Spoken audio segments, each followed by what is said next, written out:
The Eagles' downfall on defense this season is themselves. Let's look at 7 plays to illustrate this. On the first play of the game against the Giants, the Eagles came out in their 5-1 penny front. The Giants motion a receiver into the slot, forcing the Eagles to show their hand when Reddick backs off the line of scrimmage. Like we talked in last week's video, in this defensive front, unless they're blitzing, either Sweat or Reddick are going to have to drop into coverage. Still, the coverage was good and Tyrod Taylor bails out of the pocket. The problem, like we've seen all year, is that the quarterback is allowed to escape due to bad pass rush integrity. Jalen Carter has to contain rush on this play, meaning he has to get from the B gap out to the C gap to contain. However, he tries to swim outside the guard and inside the tackle and never attempts to get out to contain. Like we talked about last week, when you're the defensive tackle to the side of the dropping edge defender, 9 times out of 10, you're gonna get doubled, in addition to being in a disadvantaged position trying to rush the passer going from the B gap to the C gap. You draw the short end of the stick, but you still have to do your job so the defense doesn't suffer. And guess what? Tyrod probably scrambles into Jalen Carter if he does what he's supposed to do.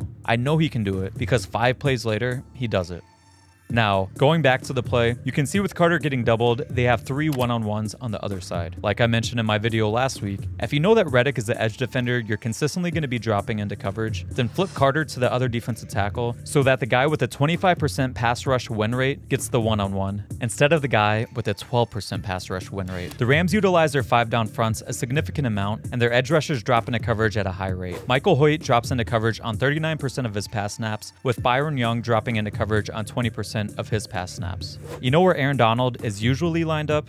You guessed it, opposite of the edge rusher that is dropping into coverage. If Aaron freaking Donald isn't getting double teamed consistently when lined up as an opposite 3 technique, then neither will Jalen Carter. And hey, would you look at that? AD doesn't win his rush, but he doesn't run himself out of the play and winds up with a sack. It doesn't have to be that hard. At least it shouldn't be. But this team is having trouble even getting lined up correctly, so I don't know. On to play 2. The Eagles send a fire zone blitz, which means you have 3 deep and 3 underneath defenders. Josh Sweat drops into coverage, which gives Kevin Byard a free run at the quarterback. Sweat is dropping as a 3-receiver hook defender, meaning he relates to the route of the number 3 receiver. In this case, it's Saquon Barkley, so he follows him to the flat. But this is where communication, scheme, and repetition come into play. Saquon, as the number 3 receiving threat, is running fast to the flat. In fire zone schemes, typically if number 3 is fast to the flat, then the 3-rec hook defender will look for any crossing routes to come back his way, and the seam defender will then match the release of the new number 2 receiver. In this case, Avonte switched off routes, but Sweat did not, and now we have the new number 3 receiver running wide open. This should have been a sack, but instead turns into a huge gain. Sweat hardly drops in coverage, and when he does, it doesn't seem like he wants to. But that is up to the coaches to teach and rep this stuff over and over, so the players know how to switch these routes off. Oh, and we have another defensive tackle, again, not doing a good job keeping contain as the contain rusher.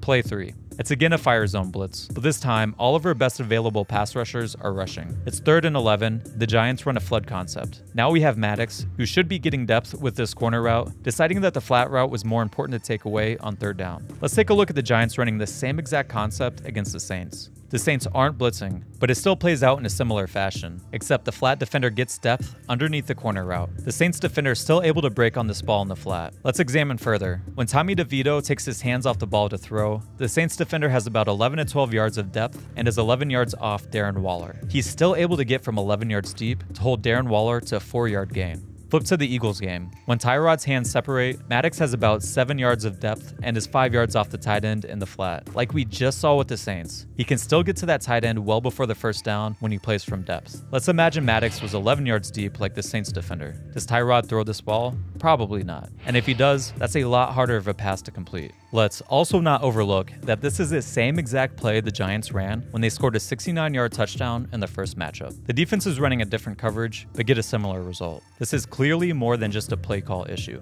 Let's continue down this path of pain. Play 4. Giants come out in an empty set on 3rd and 2, and the Eagles are in man coverage, except this time they're dropping both edge defenders, probably to play hook zones to help take away any quick throws. I love the switch up, especially for a scenario where the ball is probably going to come out quick. The problem is when the Giants motion. It looks like Morrow is trying to communicate with Nolan Smith on switching off the roles, with Nolan matching Saquon and Morrow now playing the hook zone. I don't mind Nolan dropping out to run with Saquon. I mean, between Morrow and Nolan Smith, you know, the guy that jumped into the first round almost entirely based on his 4.3 40 at the combine, who would you think has a better chance of running with Saquon? The problem is, if they are supposed to switch, Nolan is late recognizing the switch and he doesn't widen out with Saquon. Morrow, who thinks Nolan is switching, doesn't try to keep up with Saquon, and now they're both significantly out-leveraged. The next play, the Eagles decide to play good old quarters coverage and don't drop any edge rushers. Zach Cunningham is playing the quarter flat, and when the number 2 receiver runs to the flat, he doesn't follow, and we have yet another busted coverage.